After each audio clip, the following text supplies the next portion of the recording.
I have to fulfill a certain goal in life. I was born for that. I do not want to fall in the stream of moral thoughts.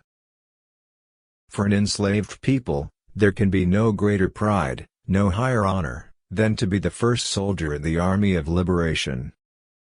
Undoubtedly, purity and moderation are essential in childhood and youth. I am not at all afraid of the uncertainty of life. The future is still in my hands. A true soldier needs both military and spiritual training.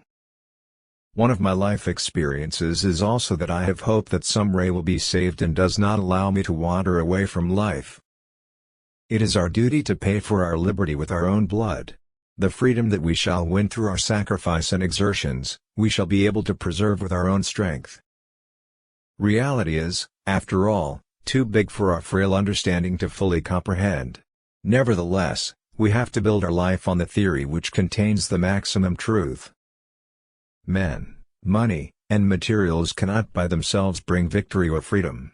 We must have the motive power that will inspire us to brave deeds and heroic exploits. You give me blood, I will give you freedom.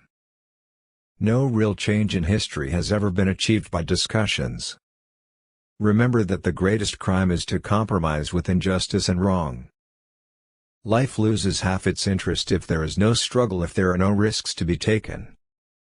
It is blood alone that can pay the price of freedom. Give me blood and I will give you freedom. Soldiers who always remain faithful to their nation, who are always prepared to sacrifice their lives, are invincible.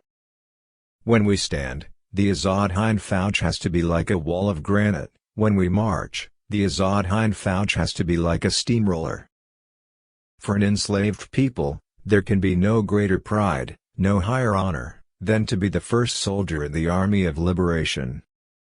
You will readily understand my mental condition as I stand on the threshold of what the man in the street would call a promising career.